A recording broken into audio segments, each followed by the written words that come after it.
ভরা বিয়ের আসরে নিজের হবু বরের পা দুটো চেপে ধরল তুলি। ফ্যাল ফ্যাল নয়নে তাকিয়ে রইল বিয়ে বাড়িতে উপস্থিত থাকা প্রত্যেকটা ব্যক্তি। এই প্রথম হয়তো দেখছে নিজের বিয়ের আসরে কোনো কোণে নিজের হবু বরের পা জড়িয়ে ধরে এভাবে কান্নায় ভেঙে পড়তে। পানিতে টইটম্বুর চোখ নিয়ে আহাদের দিকে মুখ তুলে চাইল তুলি। অন্যদিকে মুখ ফিরিয়ে রেখেছে আহাদ। তার পাশেই দাঁড়িয়ে আছে তার প্রেমিকা। হাতের মুঠোয় হাত রেখে দাঁড়িয়ে আছে দুজন স্বাভাবিক ভঙ্গিমা বজায় রেখে। অপরদিকে লাল বেনারসি পরে বধূবেশে থাকা তুলি আহাদের পা চেপে ধরে বসে আছে মেঝেতে। অথচ আহাদ তুলির দিকে একবারও মুখ ফিরিয়ে তাকাচ্ছে না। তুলির মামা মামিও নিস্তব্ধ হয়ে আছেন। নিজের ছেলের এমন কাণ্ড দেখে তুলির খালা মাথায় হাত দিয়ে বসে আছেন চেয়ারে। আহাদের মুখপানে অশ্রুসিক্ত নয়নে চেয়ে থেকে কান্না মিশ্রিত কণ্ঠে বলে উঠল, তুলি, আজ তো আমাদের বিয়ে ছিল আহাদ ভাই। দেখো না, লাল বেনারসি পরে বধূ বেশে এই আমি তোমার পায়ে হাত চেপে রেখেছি। অপেক্ষা ছিলাম তো তোমার বধূ বেশে সাজে, কিন্তু আমার বদলে অন্য কারো হাত ধরে রেখেছো তুমি। ছোট থেকে আগলে রেখে কেন দিলে এমন পরিণাম? বিয়ে করে নাও আমাকে আহাদ ভাই। তুলির অশ্রুসিক্ত কণ্ঠের আকুতি আহাদের মস্তিষ্কে ছ্যাদ করে উঠল। নিজের দুচোখ বুঝে আবারও মেলে দৃষ্টি নিবন্ধ করল তুলির মায়াবী মুখখানাতে। নিষ্পাপ তুলি শ্যামাবতী কন্যা, অথচ অজস্র মায়ায় ভরপুর তার চেহারা। ডাগর ডাগর চোখে চিকচিক করছে জল। 17 বছরের মেয়েটাকে লাল টুকটুকে বেনারসিতে হুট করে 27 বছরের রূপবতী মনে হচ্ছে আহাদের কাছে। নিজের ঠোঁট দুটো ভিজিয়ে নিল সে। শুকিয়ে গেল গলা। পাশে দাঁড়ানো ঝুমুর হাতটা আঁকড়ে ধরল আরো শক্ত করে। কঠিন গলায় বলে উঠল, আমি ঝুমুকে ভালোবাসি তুলি, তোকে আমি কখনোই ভালোবাসিনি। আমি জানতাম না খালামণি আমাদের বিয়ে ঠিক করে রেখেছিলেন আগে থেকেই।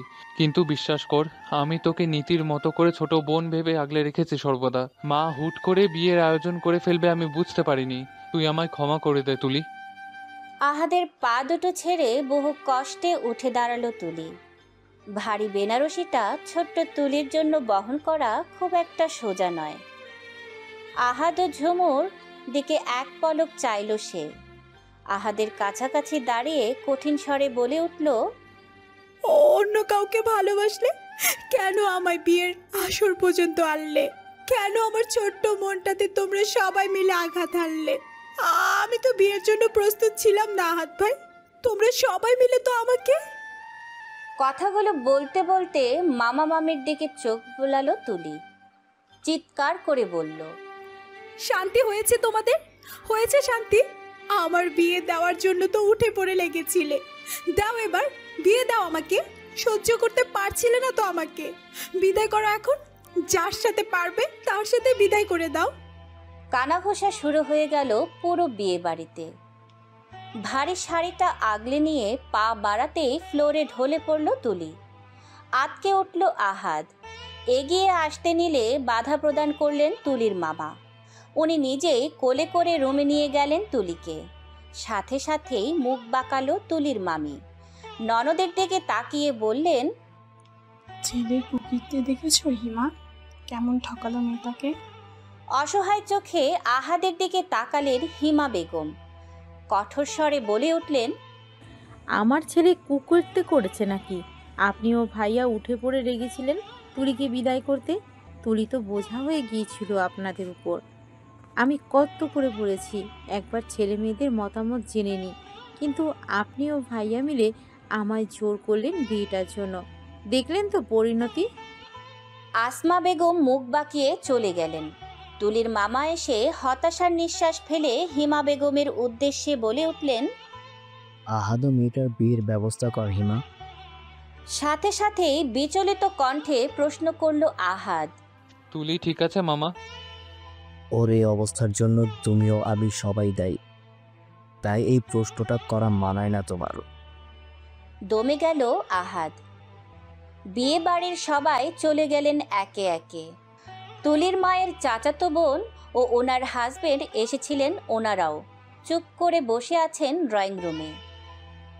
তুলির 17 বছরের এক কিশোরী কন্যা, বাবা মাকে হারিয়ে প্রায় বছরখানেক গড়াবে। মামার সাথে বাবার বিজনেস ছিল, সেখানে তুলিরও কিছু প্রাপ্য আছে। সেই সুবাদে মামার বাড়িতেই তার বসবাস।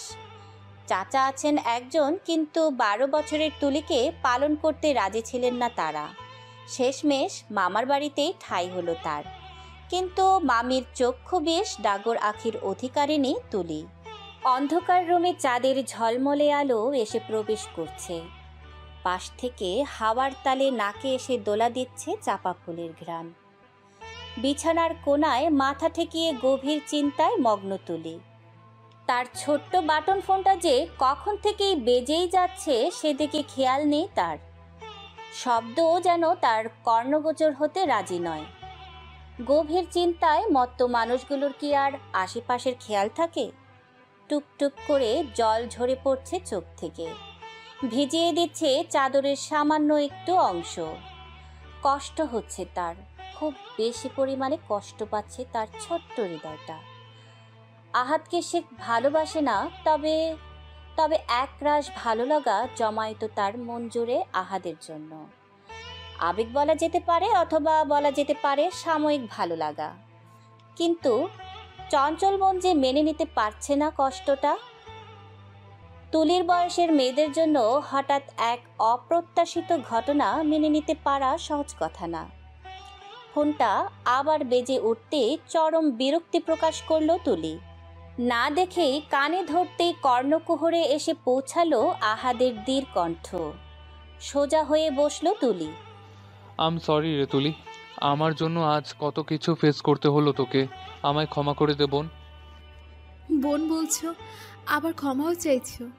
যদি পারো তবে দোয়া করবে তোমার ছোট্ট বোনের হৃৎপিণ্ড যেন এক রাজকুমার এসে কবজা করে নেয়। অবাকের শীর্ষ পর্যায়ে পৌঁছে গেল আহাদ। নরম স্বরে বলে উঠল, তুই অনেক কষ্ট পেয়েছিস তাই না তুলি? জানিস, তুই যখন আমার পায়ে ধরেছিলি তখন মনে হচ্ছিল কেউ আমার কলিজা ছিঁড়ে নিয়ে যাচ্ছে। কিন্তু আমি অসহায় ছিলাম তুলি। যেই মেয়েটা আমার জন্য নিজের পরিবার ত্যাগ করে চলে এসেছে ঢাকা থেকে, তাকে আমি কিভাবে ফিরিয়ে দিতাম বল? তোকে বিয়ে করলে তোদের দুজনকেই ঠকানো হতো। আমি খুব ঘাবড়ে গিয়েছিলাম তুলি। মামা এত তাড়াহুড়ো করে বিয়েটা ঠিক করলো যে আমি কোনো সিদ্ধান্তই নিতে পারছিলাম না। দয়া করে আমায় ক্ষমা করে দিস। কিছু বলল না তুলি। কল কেটে ফোনটা ফেলে দিল বিছানায়। চোখের অশ্রু এখনো গাল বেয়ে গড়িয়ে পড়ছে। ভালো না বাসুক, ভালো লাগা তো ছিল। প্রেমিক পুরুষ না হোক, এক মুহূর্তের জন্য হলেও তার অতি চঞ্চল কিশোরী মনটা স্বামীরূপে আহাদকে কল্পনা তো করেছিল। আজ আহাদ তার ছোট্ট মন ভঙ্গ করেছে। হয়তো সময়ের স্রোতে একদিন আহাদের মন ভঙ্গ হবে। গাড়ি ছুটে চলেছে সুদূরে কোথাও। ফাল্গুনের মৃদু মৃদু বাতাস পাল্লা দিয়ে উড়িয়ে চলছে তুলির খোলা চুল। মৃদু মৃদু বাতাস শীতের রক্ষতা দূর করে মনকে উদাস করে দিচ্ছে। ঋতুরাজ বসন্তে প্রকৃতি সেজে উঠেছে নতুন রূপে। কিন্তু তুলির মনে কেন ঘোর অমানিসার সমাহার? কিশোরী বয়সের আবেগ কেন চঞ্চল তুলিকে দমিয়ে দিচ্ছে? চোখ জোড়া ব্যস্ত বাহিরের দৃশ্য অবলোকন করতে, সবুজে ঘেরা প্রকৃতি দেখতে। তুলি কখনো এর আগে ঢাকা আসেনি, আজ প্রথম ঢাকার উদ্দেশ্যে ছুটে চলেছে সে। মাথায় কারো হাতের স্পর্শ পেতেই আলতো হাসল তুলি। একটা নদী দেখিয়ে বলল, দেখো না খালামণি, নদীটা কি সুন্দর। তুলির দিকে চেয়ে মুখে হাসি ফুটে উঠল মিসেস সায়রার। তিনি তুলির মায়ের চাচাতো বোন। বাবার বাড়িতে সচরাচর আসা হয় না ওনার। বহু বছর পর এসে তুলিকে দেখে মায়ায় পড়ে গিয়েছিলেন তিনি। পরক্ষণেই যখন জানতে পারল তুলির বিয়ে, চমকে উঠেছিলেন। আর গত পরশুদিন যা হলো তাতে মেয়েটার জন্য ভীষণ কষ্ট লেগেছে ওনার। তুলির মামার কাছে আবদার করলেন তুলি নিজের কাছে নিয়ে যাওয়ার জন্য। তুলির মামি যেন না চাইতেই জল পেয়ে গেল। ধরে বেঁধে বিদায় করে দিল তুলিকে। তুলির খারাপ লাগেনি, একটুও খারাপ লাগেনি। এ শহরে আর থাকতে চায় না সে। তার মন তো নিজের মতো করে উঠতে চায় অন্য কোনো শহরে। কিশোরী বয়সটাই এমন। আহাদের চেহারা দেখে ব্যথিত হতে আর রাজি হয় না সে। তবু বেহায়া কষ্ট কি আর এত সহজে ছেড়ে দিতে রাজি হয়? ড্রয়িং রুমে বসে আছে তুলি। সায়রার দুই মেয়ে ইনশিতা ও আমরিন ড্যাব ড্যাব চোখে তাকিয়ে আছে তুলির দিকে। ইনশিতা অনার্স দ্বিতীয় বর্ষের ছাত্রী। আমরিন তুলির সমান, এবার কলেজে ভর্তি হবে। ইনশিতা ও আমরিনের কাছে তুলিকে ভীষণ ভালো লেগেছে। ভীষণ কেমন মায়াবী চেহারার মেয়েটা, আর এসে কেমন মিশে গেছে ওদের দুজনের সাথে। পকপক করার জন্য যে তুলি নামক মেয়েটা ওস্তাদ, তা বুঝতে বাকি নেই ইনশিতার। তাদের বাড়িতে তো আগে থেকেই এক অত্যন্ত রোগী গুমরোমুখ মানুষের বসবাস। এখন তো এক পকপক রানীও চলে এসেছে। এবার মনে হচ্ছে বাড়িটা একদম পরিপূর্ণ হয়েছে। প্রচণ্ড টায়ার্ড তুলি বিছানায় শুয়ে চোখ দুটো বুজে নিল। খুব সুন্দর বাড়িটা। দুপুরে এসেই ফ্রেশ হয়ে ঘুরে ঘুরে দেখেছে আমরিনের সাথে। আমরিন ও ইনশিতাকে বেশ ভালো লেগেছে তার। এখন তার মনটা একটু শান্তি চায়, একটু বসন্তের মাঝে হারিয়ে যেতে চায়। সন্ধ্যার আকাশ জুড়ে রক্তিম আভার মেলা, ছাদে অজস্র নয়নতারার ছড়াছড়ি। ইনশিতার সাথে এসেছিল ছাদে। কোনো একটা কাজে নিচে গিয়েছিল ইনশিতা। তখন থেকেই একা দাঁড়িয়ে গায়ে হাওয়া লাগাচ্ছে ছাদের কার্নিশ ঘেঁষে। হঠাৎ ঘাড়ে উত্তপ্ত নিঃশ্বাস অনুভূত করতেই পিলে চমকে উঠল তুলির। ভয়ার্ত মন নিয়ে উল্টে ঘুরতে তাল সামলাতে না পেরে ভারসাম্য হারিয়ে পড়ে যেতে নিলে তার কোমর জড়িয়ে একদম কাছে টেনে নিল কেউ।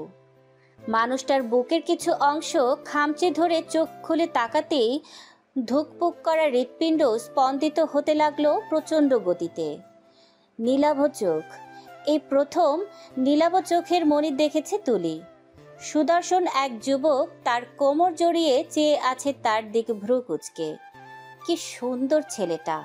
তুলির অবুঝ মন হঠাৎই বলে উঠল কথাটা।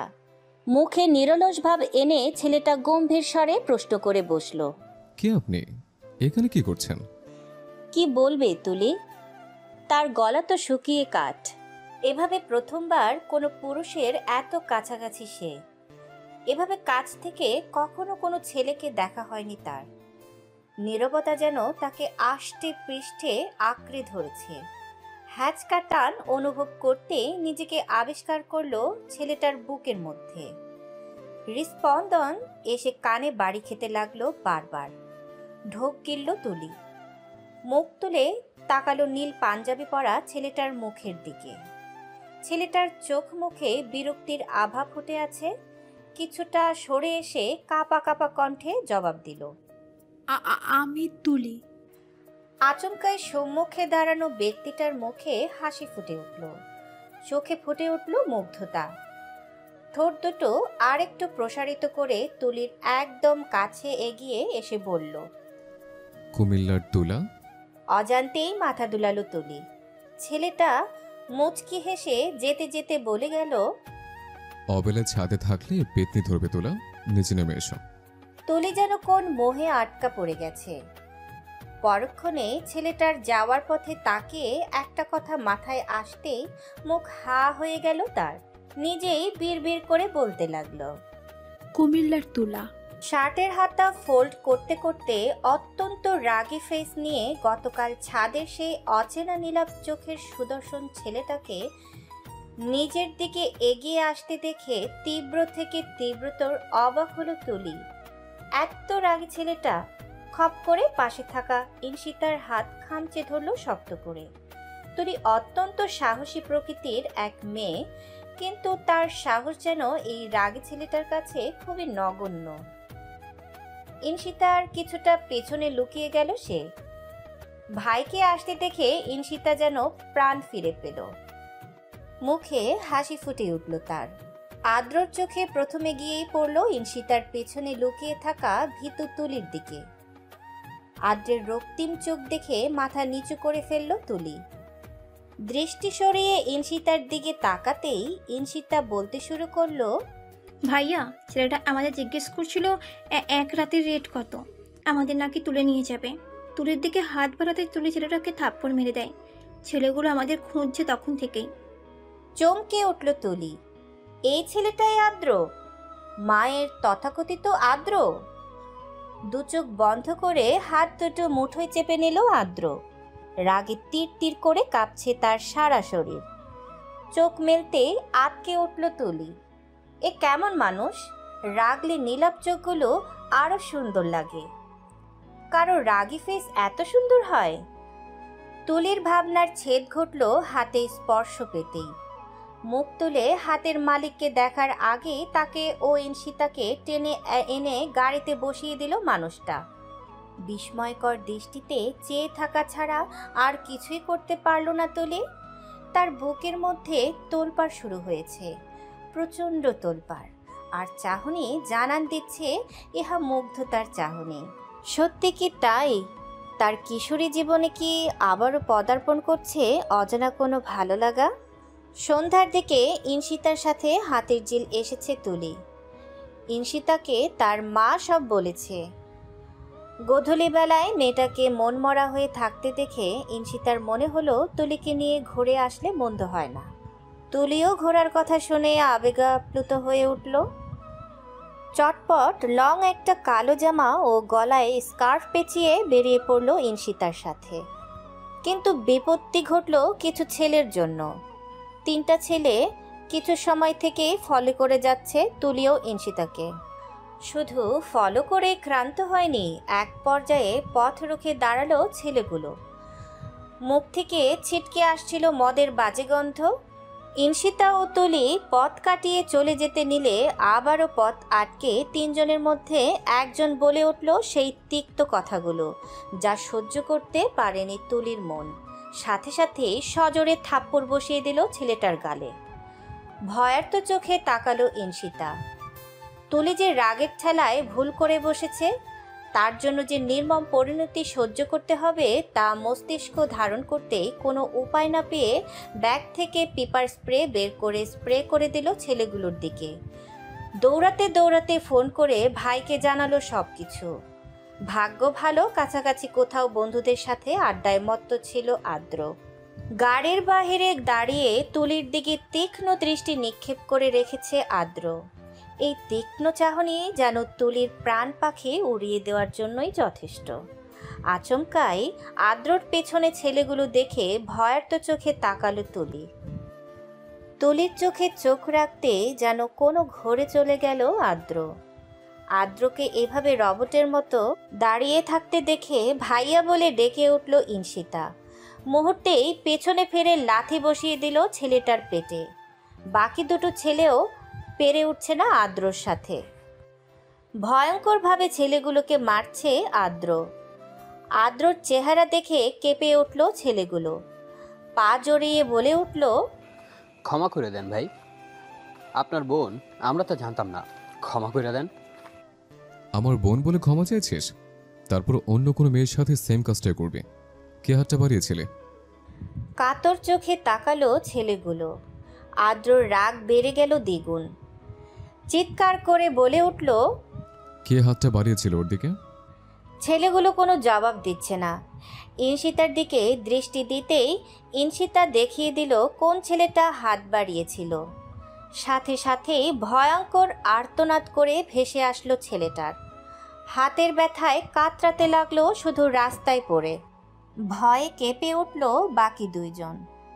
রাগে আরও জোরে জোরে মারতে লাগলো আদ্র। ঢোক গিলল তুলি। তার কাছে মনে হচ্ছে আদ্র কোনো ফাইটার। তার মন এখন জানতে চাইছে আদ্র আসলে কি। মনের প্রশ্ন মনে জমিয়ে না রেখেই এমন পরিস্থিতিতেও ইনশিতাকে প্রশ্ন করেই বসল। আদ্র ভাইয়া কি করে আপু? হাসলো ইনশিতা। চোখে মুখে বিস্ময় নিয়ে জবাব দিল, ভাইয়া একজন ডক্টর। আদ্রের দিকে তাকিয়ে থাকলো তুলি। অবস্থা কাহিল রাস্তায় পড়ে থাকা ছেলেগুলো। ইস, কি হাল করেছে ছেলেগুলো। ডক্টর হয়ে এত নির্দয়, তাহলে জনগণের সেবা করবে কে? আদ্রকে কোনোভাবেই ডক্টর মনে হচ্ছে না তার। তুলির ধারণা মতে ডক্টররা হবে সাদাসিধা সরল মানুষ, দেখতে হবে পুরো গম্ভীর টাইপ। কিন্তু আদ্র, সে তো রাগী সুদর্শন যুবক। তুলির মতে আদ্রর নায়ক হওয়া উচিত ছিল। ডিসুম ডুসুম ফাইটের জন্য একদম পারফেক্ট ছেলে আদ্র। কি করলো এটা আদ্র? বেচারি তুলির এত বছরের ধারণাটাই পাল্টে দিল। তুলির মন এখন চিৎকার করে বলতে চাইছে, এটা আপনি ঠিক করেননি আদ্র ভাইয়া, একদমই ঠিক করেননি। 3 জন ছেলে আসতেই আদ্র বলে উঠল, ওদের হসপিটালে পাঠানোর ব্যবস্থা কর নিবিড়। আর হ্যাঁ, খেয়াল রাখবি নেক্সট টাইম ওরা কোনো মেয়ের দিকে চোখ তুলেও তাকায় কিনা। যদি এমন কোনো কথা তোদের কানে পৌঁছায়, হসপিটালে নিয়ে যাওয়ার অবস্থায় রাখবি না। প্রচণ্ড পেট ব্যথা করছে তুলির। গাড়িতেই করছিল, কিন্তু ব্যথার চেয়ে আদ্রের সেই ভয়ঙ্কর রাগের প্রভাবটাই মনে বিরাজ করছিল অধিক। রুমে এসে পেট ব্যথার কারণ বুঝতে পেরে লজ্জায় নত হয়ে পড়েছে সে। ড্রেস পাল্টিয়ে নিয়েছে, কিন্তু কোনো প্যাড নেই তার কাছে। ইনশিতাদের কাছে যে চাইতে যাবে সেই পরিস্থিতিতেও নেই। পেট ব্যথা নিয়ে খাপটি মেরে শুয়ে রইল তুলি। দরজায় টোকা পড়তেই কিছুটা নড়ে উঠল। চেয়ে দেখল আমরিন, হাতে একটা ব্যাগ। কাছে এসে ব্যাগটা রেখে বলে উঠল, আমাদের বলতে পারতিস তুলি, এভাবে ব্যথা নিয়ে থাকা যায়? বোকামি, কষ্ট হচ্ছে না তোর? ভাইয়া না দেখলে তুই তো আমাদের বলতেই না। ভাগ্যিস ভাইয়া বুঝে নিয়েছে আর প্যাড ও ওষুধ পাঠিয়েছে। থমকে গেল তুলি। অতিশয় লজ্জায় ঘিরে ধরল তার মনে। কেন আদ্রর চোখে পড়ল এটা ভাবতেই লজ্জায় মরে যাচ্ছে সে। ব্যাগ থেকে প্যাড নিয়ে চেঞ্জ করে এসে বিছানায় বসতেই মুচকি হেসে 1 গ্লাস গরম দুধ বাড়িয়ে দিল আমরিন। দুধের গ্লাসটা হাতে নিয়ে কিছুটা অবাক হলো তুলি। কই, দুধের গ্লাস তো ছিল না, হয়তো আমরিন আনিয়েছে। গরম দুধ ও ওষুধ খেয়ে স্বস্তি ফিল করছে তুলি। মনে মনে হাজারো ধন্যবাদ জানালো আদ্রকে। এক মুঠো ভালো লাগাও সৃষ্টি হলো আদ্রর প্রতি। মানুষটাকে যতটা নির্দয় ভেবেছিল একদম তেমন না, কেমন যেন রহস্যময়। সকালের সূর্যের কিরণ ছুঁয়ে দিয়ে যাচ্ছে তুলির চোখে মুখে। আড়মোড়া ভেঙে বিছানা থেকে উঠে বসল তুলি। প্রশান্তির এক ঘুম হয়েছে। পিরিয়ড নিয়ে এ প্রথম হয়তো এত ভালো ঘুম ঘুমাতে পেরেছে তুলি। সারাক্ষণ পেট ব্যথায় কাতরালেও ফিরে দেখার জন্য কেউ ছিল না। নির্ঘুম রাত কাটত। কাঁদতে কাঁদতে এক সময় ঘুমিয়ে পড়ত। একেবারে গোসল সেরে নিল তুলি। হালকা গোলাপি কালারের একটা 3 পিস পরে নিল। কেন যেন তার মন চাইল একটু সাজতে। নিজের শ্যামলা রং নিয়ে কখনো আফসোস হয় না তুলির। তার কাছে মনে হয় সবাই কি আর শ্যামবর্ণা হতে পারে? সে হতে পেরেছে, তাই বা কম কিসের। হালকা গোলাপি কালারের লিপস্টিক লাগিয়ে নিল ঠোঁটে। নিচে নেমে এসে দেখল অলরেডি সবাই ডাইনিং টেবিলে উপস্থিত। সবাইকে গুড মর্নিং জানিয়ে চেয়ারে বসল তুলি। দ্রুত বেগে কেউ তার পাশের চেয়ারে বসতেই চমকে উঠল সে। চোখ ফিরিয়ে তাকাতে মন জুড়িয়ে গেল তার। আদ্র বসেছে তার পাশে। মায়ের দিকে তাকিয়ে আদ্র বলে উঠল, তাড়াতাড়ি নাস্তা দাও মা, আমার ইমার্জেন্সি আছে হসপিটালে, লেট করা যাবে না। নাস্তা দিতে নিলে আদ্র মিসেস সায়রাকে থামিয়ে বললেন, স্পেশাল অতিথিকে আগে দাও মা, ছোটদের আগে দিতে হয়, জানো না? মৃদু হাসল সবাই। তুলি ব্যাককল বনে গেল। সে কি এতটাই ছোট নাকি রাক্ষস যে এভাবে বলা হলো? সায়রা বেগম তুলির প্লেটে নাস্তা দিলেন। আদ্র নিজেই নিয়ে নিল নিজের খাবার। চেয়ারে বসে সায়রা বেগম বলে উঠলেন, 11টার দিকে ফিরবে তো আদ্র? আজ তো তুলিও আমরিনকে তোর কলেজে ভর্তি করানোর জন্য নিয়ে যাওয়ার কথা। নিয়ে যাবো মা, রেডি হয়ে থাকতে বলবে দুজনকে। বিস্মিত হয়ে পড়ল তুলি। সায়রা বেগমের দিকে তাকিয়ে বলে উঠল, আমি কলেজে ভর্তি হব মানে? মানেটা খুব সোজা, এখন থেকেই তুমি এখানেই থাকছো। পাশ থেকে খাবার খেতে খেতে কথাটা বলে উঠল আদ্র। সায়রা বেগমও হেসে বললেন, আদ্র ঠিক বলেছে তুলি, তোর মামা আমায় ফোন দিয়েছিলেন। ভাইয়া কাঁদছিলেন তোর জন্য, উনি ওনার ভুল বুঝতে পেরেছে। ভাইয়া চাইছে তুই আমাদের এখান থেকে স্টাডি কমপ্লিট করে নিজেকে প্রতিষ্ঠিত কর। চোখের কোণে পানি চিকচিক করছে তুলির। তার কানকেই বিশ্বাস করতে পারছে না তার মামা এমনটা চেয়েছে। কৃতজ্ঞতায় ভরে গেল মনটা মামার জন্য। ফিরতে চায় না আর সেই শহরে, মুখোমুখি হতে চায় না আহাদ ও ঝুমুরের। হঠাৎ এক অদ্ভুত ইচ্ছে জাগলো তুলির মনে। আদ্র উঠে যেতে নিলে প্রচণ্ড জোরে তুলি বলে উঠল, আমাকে হসপিটালে নিয়ে চলুন আদ্র ভাইয়া। তুলির এমন কথায় চোখ বড় বড় করে তাকালো সবাই। আদ্র দাঁড়িয়ে পড়ল। সবার দিকে তাকিয়ে জিভ কাটল তুলি। হি হি করে হেসে বলল, আসলে আমি না জীবনও হসপিটালে যাইনি, আমার খুব ইচ্ছে হসপিটাল দেখার। আরেক দফা অবাক করে দিল সবাইকে। হসপিটালে কম বেশ সবারই যাওয়া হয় ডক্টর দেখানোর সুবাদে। তুলির কথাটি সত্যি খুব বিস্ময়কর। সায়রা বেগম আদ্রকে ইশারা করলেন নিয়ে যেতে। গাড়ির কাছে এসে দাঁড়িয়ে আছে তুলি। আদ্রকে আসতে দেখে তাড়াতাড়ি করে গাড়ির দরজা মেলে বসতে নিলে থামিয়ে দিল আদ্র। অন্যদিকে মুখ ফিরিয়ে বলে উঠল, গলায় পেঁচিয়ে পড়ো ওনাটা। ভ্রুকুটি করে বলে উঠল তুলি, কেন ভাইয়া, অন্য তো আমি ঠিকভাবেই দিয়েছি। মুহূর্তেই রেগে গেল আদ্র। চোখ কটমট করে তুলির দিকে দৃষ্টি তাক করে দাঁতে দাঁত চেপে বলল, সঠিকভাবে দিলে গলা তিলটা কেন দেখা যায়? মানুষকে দেখানোর ধান তাহলে আমি তোমাকে দিব না তোলা। প্রচণ্ড জ্বরে ধুক করে উঠল তুলির বুকের বা পাশটা। আবারও তুলার ডাক। লজ্জা মাখা মুখ নিয়ে ওড়নাটা গলায় পেঁচিয়ে নিল সে। আদ্র অন্যদিকে তাকিয়ে আছে। গাড়ির দরজা লাগানোর আওয়াজ কানে আসতেই মুচকি হাসল আদ্র। শীঘ্রই গিয়ে বসে পড়ল ড্রাইভিং সিটে। তুলির মন চাইল আদ্রকে রাতের জন্য ধন্যবাদ জানাতে।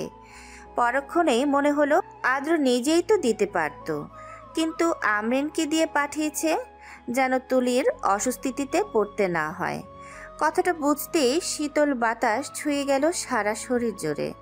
হাসি মুখে আর চোখে আদ্রর দিকে তাকাতেই দেখলো আদ্র মনোযোগ দিয়ে ড্রাইভিং করছে। এত নীরবতা ভালো লাগছে না তুলির, তাই মুখ ফসকে বলে উঠল, মায়ের কাছ থেকে শুনেছি ছোটবেলায় আমি পুকুরে পড়ে যাওয়ায় আপনি অনেক কেঁদেছিলেন। এখন কি আর আমার জন্য কাঁদেন আদ্র ভাই? থেমে গেল গাড়ি। আদ্র দৃষ্টি নিবন্ধ হলো তুলির দৃষ্টিতে। তুলি মাথা নত করে ফেলল। বুঝতে পেরেছে ভুল প্রশ্ন করে বসেছে। কোনো জবাব না পেয়ে মাথা তুলতে চোখে পড়ল আদ্র ঠোঁটের কোণে থাকা হাসি আর নীলাভ চোখের মুগ্ধতা। আদ্র দৃষ্টি সরিয়ে গাড়ি স্টার্ট দিতে দিতে বলে উঠল, এখন আর কান্না করি না, কারণ তোলা উড়ে যাওয়ার নেই আর কোনো প্রক্রিয়া। যদি বলি আপনাতে মুগ্ধ হয়েছি আমি, আপনি কি বিশ্বাস করবেন আদ্র? আমি যদি বলি মন হারিয়েছি, আপনি কি আমার মনটা খুঁজে দেবেন ডক্টর আদ্র? মুগ্ধ হয়েছি আপনাতে, মন হারিয়েছে আপনার মনের খোঁজে। খুব মিস করেছি তোমাকে। পুরো 10 দিন 10 মাস মনে হয়েছে। প্রহরগুলো কাটানো সত্যিই কষ্টসাধ্য ছিল আদ্র।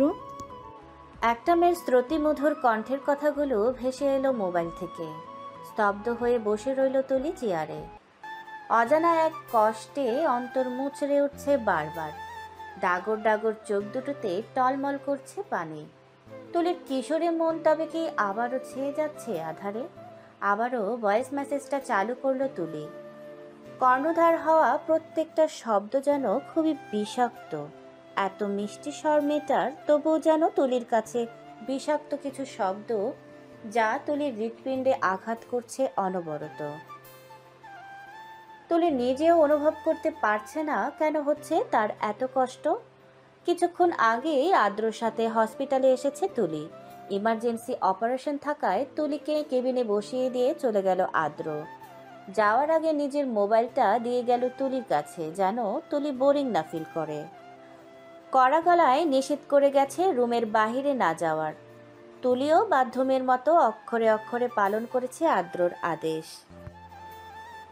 মোবাইলে আদ্রর একটা ছবিতে চোখ আটকে গেল তুলির। সেটা খুঁটিয়ে খুঁটিয়ে দেখতে মগ্ন ছিল তখনই ভয়েস মেসেজটা এলো। নিজের কৌতূহল দমিয়ে রাখতে না পেরে ভয়েসটা অন করতেই শুনতে পেল কোনো এক মেয়ের আদ্রর জন্য প্রকাশিত অনুরাগ। খানিক সময় পর কেবিনে প্রবেশ করলো আদ্র। চোখে মুখে তার খুশি উপচে পড়ছে। হয়তো অপারেশনটা সাকসেসফুল হয়েছে। চঞ্চল তুলিকে বিষণ্ণ অবস্থায় দেখে বুকটা কেঁপে উঠল আদ্রর। বড় বড় পা ফেলে তুলির কাছে এসে বসে পড়ল হাঁটু গেড়ে। নীরবতা ভঙ্গ করে প্রশ্ন করল, কি হচ্ছে তুলি? আদ্রর দিকে দৃষ্টি স্থির করে অসহায় স্বরে জবাব দিল, কেন যে ভালো লাগছে না আদ্র ভাইয়া, আমায় বাসায় নিয়ে চলুন প্লিজ। ভ্রু কুচকালো আদ্র। সকালবেলাও কত এক্সাইটেড ছিল, হঠাৎ আবার কি হলো মেয়েটার? কথাটা ভেবেই উঠে দাঁড়ালো আদ্র। নিজের ফোন হাতে নিতেই চোখে পড়ল ভয়েস মেসেজটা। ঠ মেরে রইল কিছুক্ষণ। শব্দগুলো কানে পৌঁছাতেই তুলির দিকে তাকিয়ে মুচকি হাসল। নিজের ফোনটা পকেটে ঢুকিয়ে তুলির উদ্দেশ্যে বলে উঠল, চলো। বাসায় এসে রুমের দরজা বন্ধ করে বসে আছে তুলি। কিছুই ভালো লাগছে না তার। বসন্তের সৌন্দর্যও আজ তার মনে ধরছে না। এক ফালি রৌদ্রও চায় না তুলির। তার তো একরাশ ভালোবাসাও এক মুঠো শান্তির প্রয়োজন। 17 বছরের একটা মেয়ের আর কী বা চাওয়া হতে পারে এর চেয়ে বেশি? দরজায় কখন থেকে কড়া নেড়ে যাচ্ছে কেউ। বিরক্তি নিয়ে উঠে দাঁড়ালো তুলি। দরজা মেলতেই চোখে পড়ল আদ্রর রক্তিম চোখ। তুলি কিছুটা পিছিয়ে যেতেই ভিতরে ঢুকে দরজাটা লাগিয়ে দিল আদ্র। পেছন ফিরে কষিয়ে এক থাপ্পড় মারল তুলির গালে। গালে হাত দিয়ে অশ্রুসিক্ত নয়নে আদ্রর দিকে তাকালো তুলি। নিজের চোখের জল কিছুতেই আটকে রাখতে পারল না আর। ডুকরে কেঁদে উঠল শব্দ করে। হাতটা ধরে নিজের বুকে টেনে নিল আদ্র। আদ্রর বুকে গুটিসুটি মেরে রইল তুলি। চোখের পানি নাকের পানি দিয়ে ভিজিয়ে দিচ্ছে আদ্রর সাদা শার্টটা। হিচকি তুলতে তুলতে বলে উঠল, আপনি আমাকে মারলেন কেন আদ্র ভাইয়া? মারলাম কোথায়? আমি তো আদর করলাম। গায়ে বসন্তের হাওয়া লেগেছিল, হাতটাও বেশ চুলকাচ্ছিল। ভাবলাম তোমাকে একটু আদর করে দেখি। স্টুপিড একটা। দরজা লাগিয়ে রেখেছিল কেন? কখন থেকে ডাকছিলাম, কোনো খেয়াল আছে? কথাটা বলেই তুলিকে ধাক্কা দিয়ে বুক থেকে সরিয়ে দিল আদ্র। ধাক্কায় কয়েক পা পিছিয়ে গেল তুলি। পড়ে যেতে নিলেও কোনোভাবে সামলে নিল নিজেকে। অবাক ও লজ্জা যেন তার চিরসঙ্গী হয়ে উঠল মুহূর্তেই। ভাবতেই সারা শরীর শিউরে উঠছে। তুলির যে আদ্রর বাহুতে আবদ্ধ ছিল কয়েক মিনিট। হৃৎপিণ্ড কাঁপতে লাগলো প্রচণ্ড গতিতে। এ কেমন শিহরণ, এ কেমন অনুভূতি! ছোট্ট তুলি যেন নিমেষে লজ্জায় লুটিয়ে পড়বে ভাব। তুলির দিকে রক্তচক্ষু নিয়ে তাকালো আদ্র। নিজের শার্টের বুকের কাছের অংশটা দেখে নিয়ে রাগী কণ্ঠে বলল, দরজা বন্ধ করে আর কখনো পেত্নির মতো বসে থাকলে ছাদ থেকে ফেলে দেবো আমি। একটুক্ষণ একটা মেয়ে, অথচ ভাব এমন যেন রানী এলিজাবেথ। এখনো নাক দিয়ে পানি পড়ে আর উনি দরজা বন্ধ রেখে বোঝায় ওনার প্রাইভেসি দরকার। তাড়াতাড়ি রেডি হয়ে নিচে আসবে। আর হ্যাঁ, চোখে যেন কাজল না দেখলে ময়লা পানিতে চুবিয়ে মারবো তোমাকে। কথাগুলো বলে একটুখানিক সময়ও দাঁড়ালো না আদ্র। তুলি তো ভীষণ চমকিত আদ্রর কথা শুনে। কি বলে গেল এসব আদ্র? মারার হুমকি দিয়ে গেল? চোখে কাজল দিলে ওনার কি সমস্যা? এখন কি ওনার জন্য আমার সাজাও নিষিদ্ধ? কথাগুলো ভেবেই মিনমিন স্বরে বলে উঠল, আপনি ভীষণ খারাপ আদ্র ভাই। আপনি তো নির্দয় পাষাণ একজন মানুষ, কিন্তু আমার মনটা যে তা মানতে নারাজ। নিচে এসে আমরিনের পাশে দাঁড়ালো তুলি। আদ্র বসে বসে ফোন ঘাঁটছিল। কারো আসার শব্দ পেয়ে মুখ তুলে এক পলক চাইল তুলির দিকে। ফোনটা পকেটে ঢুকিয়ে চুলগুলো টেনে নিল পিছনে। তুলিও আমরিন গাড়ির পিছনের সিটে বসতেই আদ্র বসে পড়ল তুলির পাশে। সাথে সাথেই অজানা কিছু অনুভূতি গ্রাস করে নিল তুলিকে। আদ্রর স্পর্শে বজ্রপাতের ন্যায় ছলকে উঠল সারা শরীর। আমরিনের দিকে একটু চেপে বসতে নিলে আদ্র গম্ভীর স্বরে আস্তে বলে উঠল, থাপ্পড়টা মনে হয় তেমন লাগেনি। নড়াচড়া করছো কেন? সমস্যা নেই, আদ্রর গায়ে জোর এত কম না, পরবার সবটুকু শক্তি দিয়েই দিব। হঠাৎ মনে পড়ল তুলির সেদিন রাতের কথা। ভয়ে আটকে উঠল। ওই লোকের গায়ে যে জোর তুলি, ওই দিন রাতে বুঝিসনি? আর থাপ্পড়টাও কম ছিল না। চুপচাপ হয়ে বসে থাক তুলি। মনে মনে কথাগুলো বলে একদম চুপ হয়ে আদ্রর সাথে বসে রইল। আকস্মিক নিজের হাতে কারো হাতের ছোঁয়া অনুভব করতে শীতল স্রোত বয়ে গেল তুলির মেরুদণ্ড বরাবর। এটা কি তুলির মনের ভুল, নাকি কোনো হ্যালুসিনেশন? চোখ ফিরে আদ্রর দিকে চাইল। আদ্র বাহিরে তাকিয়ে, কিন্তু তার হাতের মুঠোয় তুলির এক হাত, যা আমরিনের অগোচরে মুঠোবন্দি করে নিয়েছে আদ্র। তুলিকে একটু কাছে টেনে কানের কাছে ধীর কণ্ঠে বলে উঠল, থাপ্পড়ের জন্য সরি ছোট্ট তুলি। আদ্রর গরম নিঃশ্বাসের উত্তাপ তুলির হৃৎপিণ্ডে তীব্র আঘাত হানতে সক্ষম। অজানা এক ঘোরে ডুবে গেল তুলি। মনে শুরু হয়েছে ঝড়। আদ্রর হাতের মুঠোয় বন্দি হাতটাও কাঁপছে মৃদু মৃদু। তুলির লজ্জায় নুয়ে যাওয়া মুখটা দেখে আলতো হাসল আদ্র। হাতটা আরেকটু শক্ত করে চেপে ধরে মাথা এলিয়ে দিল সিটে। ওড়নাতে টান অনুভব করতে তুলির দোরো দোরো বুকের কম্পন বেড়ে গেল দ্বিগুণ। বিস্ফোরিত নয়নে আমরিনের দিকে চাইতেই দেখল আমরিন কানে হেডফোন গুঁজে সিটে মাথা এলিয়ে চোখ বন্ধ করে রেখেছে। মনে সংকোচ নিয়ে আদ্রের ওপর চক্ষু স্থির করল তুলি। চমকে উঠল, ভীষণ চমকে উঠল। আদ্র তুলির ওড়না মুখের উপর দিয়ে সিটে মাথা এলিয়ে শুয়ে আছে। আজ বোধহয় তুলির হৃৎপিণ্ডে স্পন্দন থেমেই যাবে। কি হচ্ছে এসব তার মস্তিষ্ক কিছুতেই ধারণ করতে পারছে না। ওড়না দিয়ে রাখাতে আদ্রর মুখের ভঙ্গিও বোঝা দায় হয়ে পড়েছে। দুচোখ বুঝে তুলিও মাথা এলিয়ে দিল সিটে। যা হবার হোক, এ মুহূর্তে হৃদস্পন্দনের স্বাভাবিক হওয়া খুবই প্রয়োজন। কলেজে ভর্তি করে দিল আদ্র তুলি ও আমরিনকে। তুলি স্কুলে সায়েন্স বিভাগে পড়লেও এখন গ্রুপ চেঞ্জ করতে চেয়েছিল, কিন্তু আদ্রর কড়া নির্দেশে সায়েন্স গ্রুপে পড়তে না চাইলে ভর্তি করাবে না আদ্র।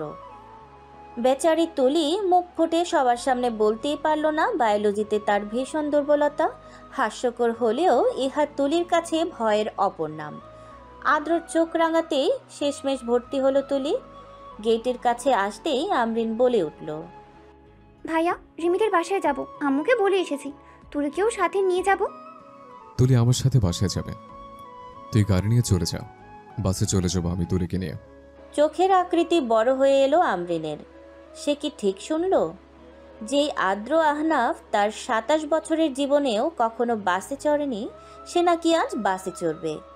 অবাক স্বরে আমরিন বলল, ভাইয়া, তুমি তো বাসে চড়ো না। তো কি হয়েছে, আজ চড়ব। তুই তো বিপরীত দিকে যাবি, এতে গাড়ি ঘুরিয়ে বাড়ি ফিরতেও দেরি হয়ে যাবে।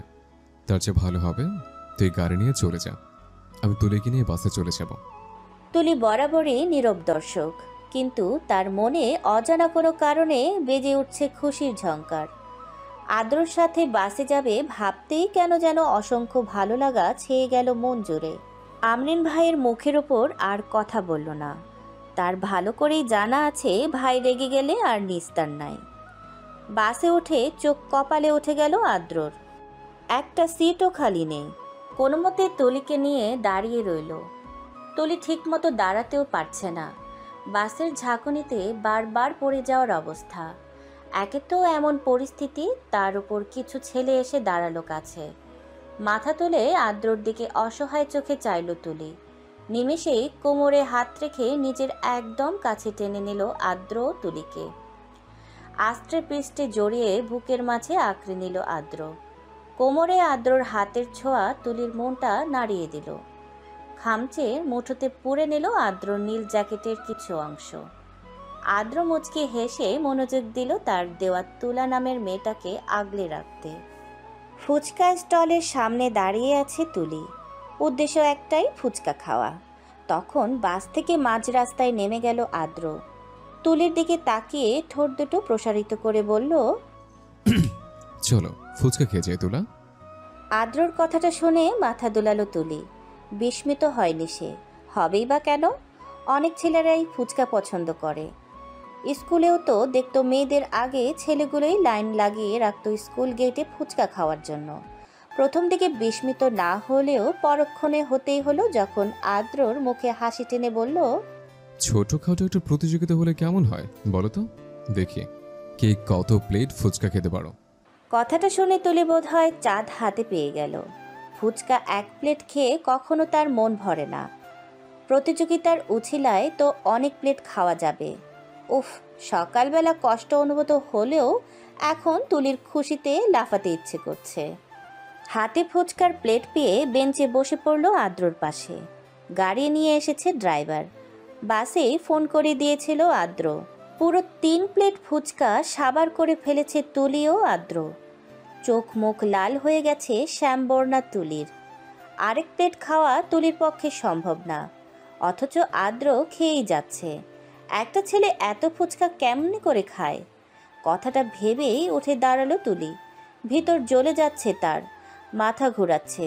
চারদিক তাকিয়ে কোনো উপায় না পেয়ে লাগালো দৌড় গাড়ির দিকে। ভ্যাবাচেকা খেয়ে গেল আদ্র। ডেকে উঠল তুলিকে। আদ্রর দিকে ফিরে বলে উঠল তুলি, আমার ভীষণ পায়নি আদ্র ভাইয়া। তাড়াতাড়ি বিল মিটিয়ে দৌড়ে তুলির পেছন পেছন গাড়িতে এসে বসলো আদ্র। তুলি গাড়িতে থাকা 1 বোতল পানি গড় গড় করে খেয়ে নিল। চোখ বড় বড় করে অবাক স্বরে বলল আদ্র, তোমার না ভীষণ পেয়েছে? তাহলে এইভাবে পানি খাচ্ছ কেন? এইভাবে পানি খেলে তো এখানেই কাজ শেষ। আদ্রর কথার মানে বুঝতে একটুও দেরি হলো না তুলির। এখন বুঝতে পারছে তখন ঝালের ঠেলায় কি বলতে গিয়ে কি বলে ফেলেছে। এই মুহূর্তে পালাতে পারলে বেশ হতো। কিভাবে আদ্রকে মুখ দেখাবে সে? নিজের ওড়না দিয়ে মুখ ঢেকে লজ্জিত কণ্ঠে বলে উঠল, আমার ভীষণ পায়নি আদ্র ভাইয়া, আমার তো ভীষণ ঝাল লেগেছে। তুলির কথা শুনে ফিক করে হেসে দিল আদ্র। অন্যদিকে মুখ ঘুরিয়ে বলল, ঝাল লাগলে যে কেউ দৌড়ায় তা আজ প্রথম দেখলাম, তবে কথাটা কিন্তু সে ছিল তোলা। আবারও হেসে দিল আদ্র। বিড়বিড় করে বলে উঠল তুলি, ছি ছি, কি বিব্রতকর পরিস্থিতি। একগাদা বই দেখে জ্বর জ্বর ভাব চলে এসেছে তুলির। সোফায় বসে মাথায় হাত দিয়ে বসে আছে ইনশিতা ও আমরিনের সাথে। নতুন বই দেখে আমরিন তো মহা খুশি, কিন্তু বেচারি তুলির অবস্থা বেহাল। তুলির দিক তাকিয়ে মিটমিট করে হাসছে ইনশিতা ও আমরিন। সায়রা বেগম যে সেই কখন ওদের জন্য কফি পাঠিয়েছে সেই খেয়ালও নেই কারো। কেউ মাথায় হাত দিয়ে রাখতে ব্যস্ত, তো কেউ ব্যস্ত অবলোকন করতে। একটু আগেই আদ্র বইগুলো এনেছে। ড্রয়িং রুমের টেবিলে সার্ভেন্টকে বইগুলো রাখার ইশারা করে তুলির মুখের দিকে এক পলক চেয়ে চলে গেল উপরে। তুলি তো বই দেখেই অজ্ঞান অজ্ঞান অবস্থা। আদ্রর দিকে তাকানোরও আর সুযোগ পায়নি। সায়রা বেগম পাশে এসে বসলো, হাসি মুখে বলে উঠল, বাহ, আদ্র দেখছি তোদের বইও নিয়ে এসেছে, ভালোই হলো। এখন এখান থেকেই পড়া শুরু করে দে দুজনে। ভালো জিপিএ পেতে হবে কিন্তু। সায়রা বেগমের কথা হয়তো কারোই কর্ণগোচর হয়নি। সবার দিকে চেয়ে তার চোখ গেল তুলির উপর। নিজের 2 মেয়েকে ধমকে উঠলেন তিনি।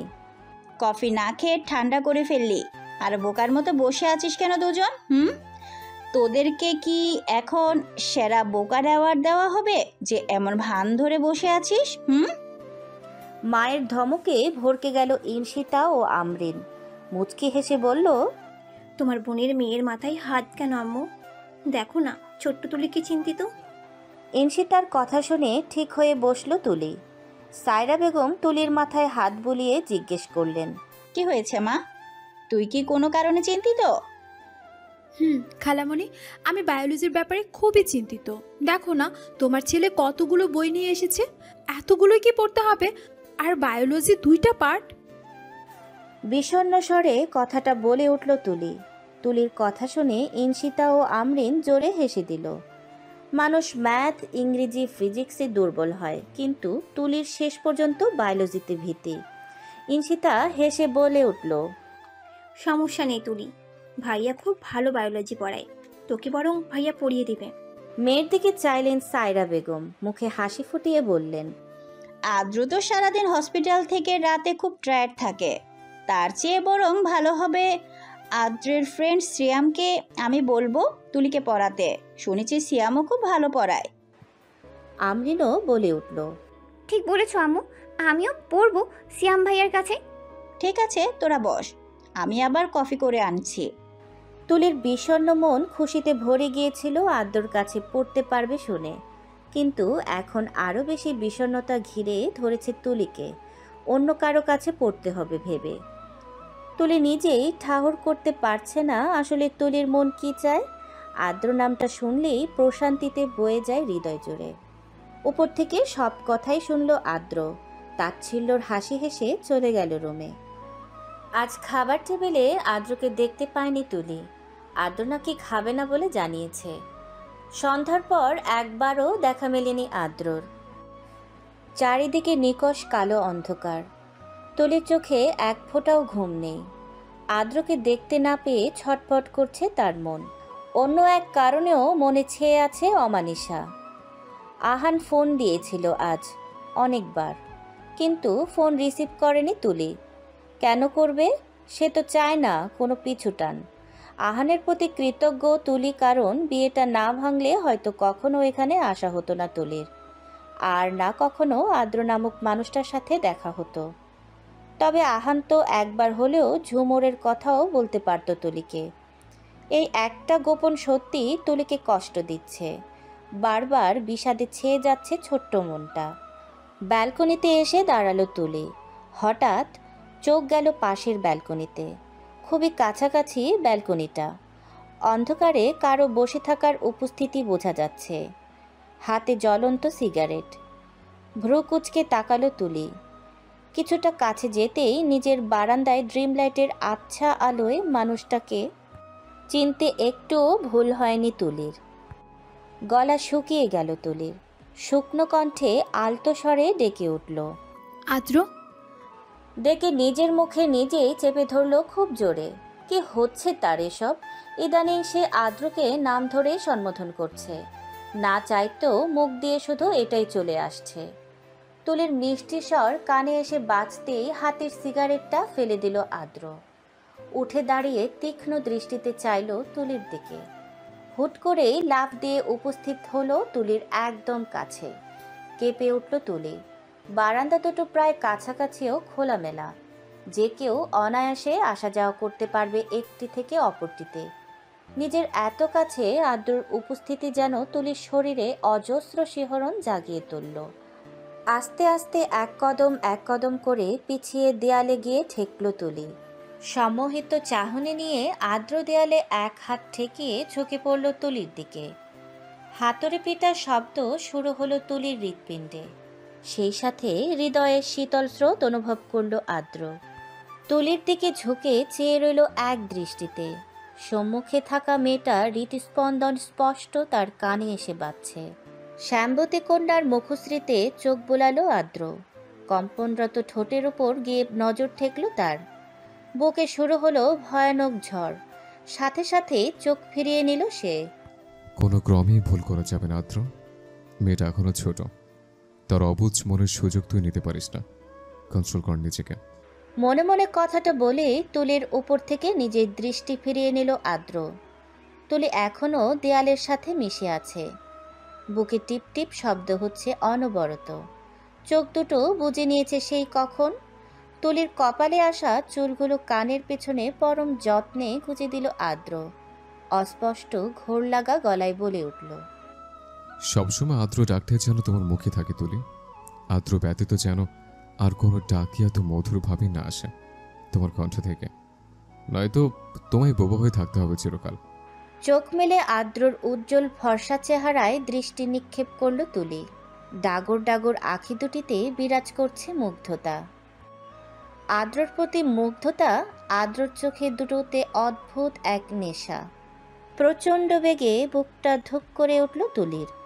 তড়িঘড়ি করে মুখ ফিরিয়ে নিতেই আলতো হেসে বলে উঠল আদ্র, মানুষকে মারাত্মক নেশে ডুবিয়ে মুখ ফিরে নিলে চলবে? শাস্তি তো পেতেই হবে।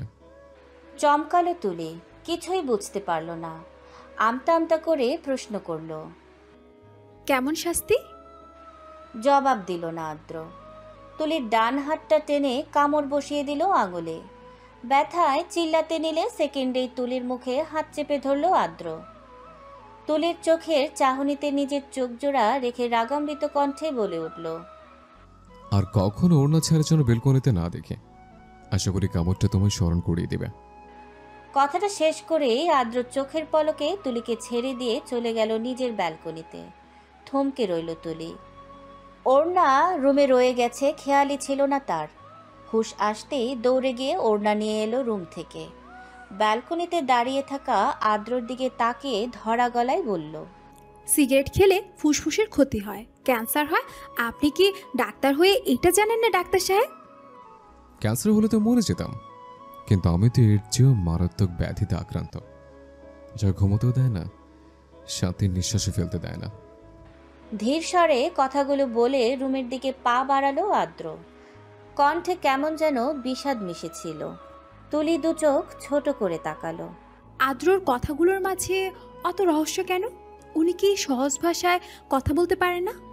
আমার মস্তিষ্ক তো ওনার কথা ধারণ করতে পারে না। এক্ষুনি মিষ্টির স্বর, তো এক্ষুনি আবার গম্ভীরতা। হঠাৎ দূরে যায়, আবার হঠাৎ কাছে এসে আমার হৃৎপিণ্ডের চলাচল প্রায় থামিয়ে দেয়। অদ্ভুত আপনি আদ্র। আদ্রর যাওয়ার পানি চেয়ে অস্ফুট স্বরে বলে উঠল তুলি। কলেজে ক্লাস শুরু হয়ে গেছে প্রায় 15 দিনের মতো হয়েছে। এই 15 দিনে তুলি ও আমরিন নতুন নতুন বান্ধবীও জুটিয়ে ফেলেছে। তুলি ও আমরিনের মাঝে সময়ের স্রোতে গড়ে উঠেছে গভীর বন্ধুত্ব। গত 3 দিন ধরে আমরিনকেও ওদের ক্লাসের একটা ছেলে ফেসবুকে প্রেম নিবেদন করছে। ছেলেটা দেখতে খারাপ না, কিন্তু তুলির কথা হলো ছেলেদের ফাঁদে কিছুতেই পা দেওয়া যাবে না। আজকাল তলে তলে একাধিক প্রেম করে আবার সুন্দরী মেয়ে দেখলেই প্রেমের প্রস্তাব দিতে শুরু করে। ছেলেটা ক্লাসে ঢুকতেই আমরিন ইশারা করে দেখালো তুলিকে। ভ্রু কুঁচকে তাকিয়ে শয়তানি হাসি হাসলো তুলি। আমরিনের দিকে চেয়ে বলল, তাহলে পরীক্ষা করে দেখা যাক।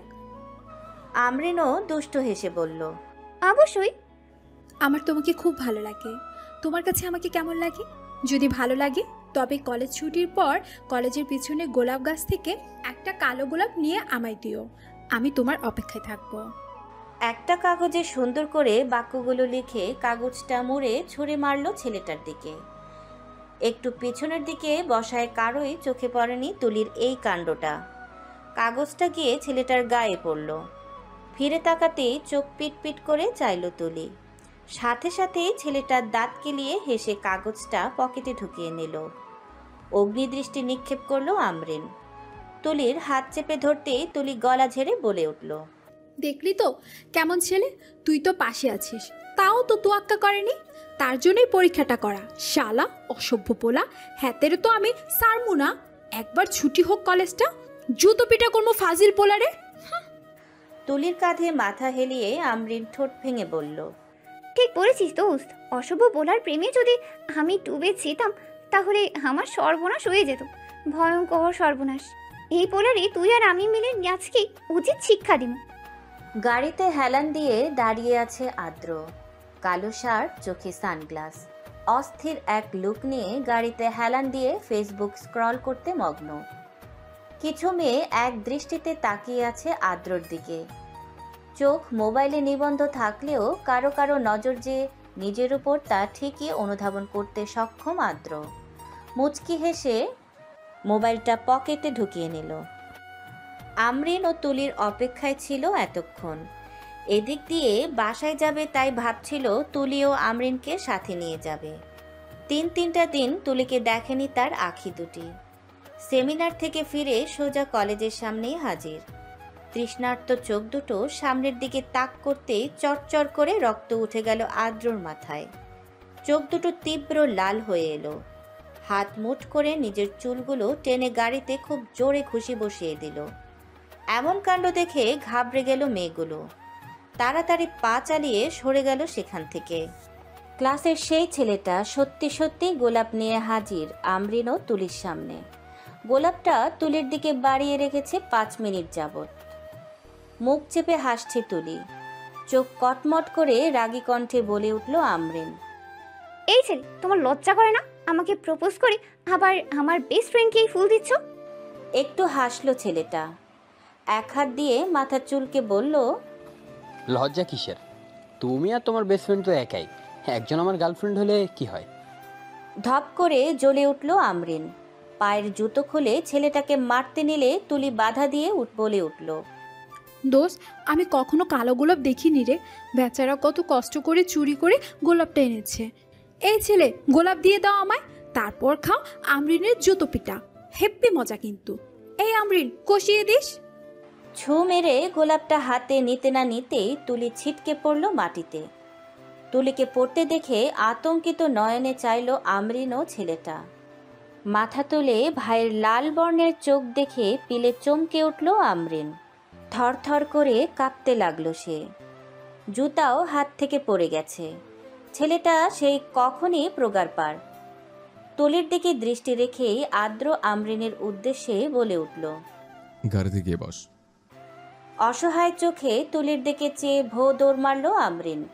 বিস্ময় অভিভূত তুলি, চোখে অজস্র ভয়। এক হাঁটু গেড়ে তুলির কাছে বসলো আদ্র। হাত বাড়িয়ে তুলির লাল হয়ে যাওয়া গালটায় স্পর্শ করল। জ্বলে উঠল গালটা। চোখ ছাপিয়ে নেমে এলো জল। দাঁড়িয়ে পড়ল আদ্র। রাগটা বজায় রেখে বলে উঠল, উঠে দাঁড়া। তুলি কোনো রেসপন্স করলো না।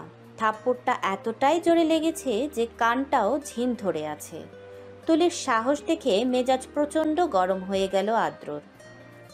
আমি কি বলেছি? তোর কানে ঢোকেনি? শ্বাস বেড়ে গেছে তাই না? হাত পা কেটে ফেলবো তোর। উঠে দাঁড়া বলছি। আদ্রর উচ্চ স্বরের ধমকে কেঁপে উঠল তুলি। বহু কষ্টে উঠে দাঁড়াতেই হাতের কোনোই ধরে টেনে নিজের একদম কাছে নিয়ে এলো আদ্র। চোয়াল শক্ত করে বলে উঠল, আজ তোকে কালো গোলাপ পিষে খাওয়াবো। কালো গোলাপের শখ আজীবনের জন্য মিটিয়ে দেব। তুলিকে টানতে টানতে বাসায় এনে ড্রয়িং রুমের সোফায় বসালো আদ্র। মাথা নিচু করে বসে রইল তুলি। তুলির পাশে দাঁড়িয়ে আমরিন ভীতু চোখে চেয়ে আছে ভাইয়ের দিকে। সামনের সোফাতে বসে আদ্র মাথা নিচু করে নিজের রাগ দমানোর চেষ্টায়। সারা রাস্তায় একটা শব্দও করেনি, এমনকি তুলির দিকে ফিরেও তাকায়নি। তুলিকে এভাবে টেনে আনতে দেখতে পেয়ে সায়রা বেগম ও ইনশিতা দৌড়ে এলো ড্রয়িং রুমে।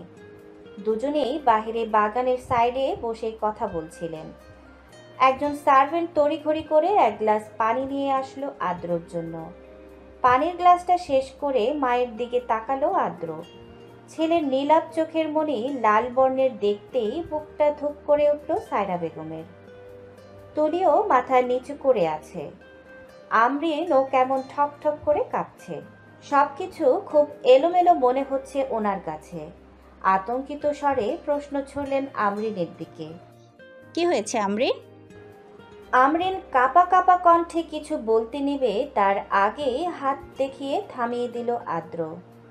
তুলির নতজানু মুখের দিকে এক পলক চেয়ে তাচ্ছিলের সহিত বলে উঠল, তোমার বোনের মেয়ের খবর রাখো আম্মু।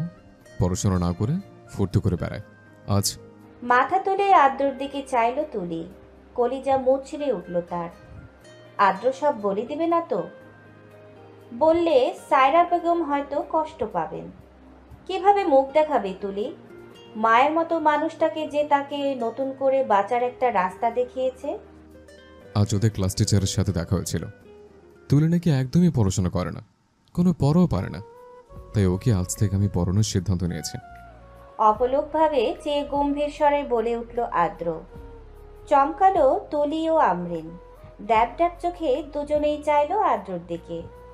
আদ্র সায়রা বেগমকে সত্যটা বললেন না দেখে হতভম্ব হয়ে পড়ল দুজনেই। সায়রা বেগম ফুস করে একটা নিঃশ্বাস ছেড়ে ছেলের দিকে তাকালেন। সোফায় বসতে বসতে বললেন, আমি তো ভাবলাম তুলি কি না কি করেছে যার কারণে তুই রেগে গেছিস। যাক, আল্লাহ বাঁচিয়েছে, না হলে তোর যা রাগ, আমার তুলি মাটাকে তো মেরেই ফেলতি তোকে রাগানোর অপরাধে। তুলির দিকে তাকিয়ে আবারও বলে উঠলেন, এই তুলি, মাথা নত করে বসে আছিস কেন? ভরকে গেল তুলি। মাথা তুলে তো সায়রা বেগমের চোখে সবার আগে গালের উপর গিয়ে পড়বে। গাড়ির আয়নায় স্পষ্ট দেখতে পেয়েছে গালটাতে 5 আঙ্গুলের ছাপ দৃশ্যমান। আসলে খালামণি মাথাটা খুব ব্যথা করছে। সোজা হয়ে বসলে ব্যথা ভীষণ বেড়ে যায়, তাই নত হয়ে বসে আছি। সিরিয়াস মোমেন্টে তুলির অদ্ভুত কথা শুনে মনে মনে ভীষণ হাসি পেল আমরিনের। মুখ চেপে কোনো মতে আটকে রাখলো হাসিটা।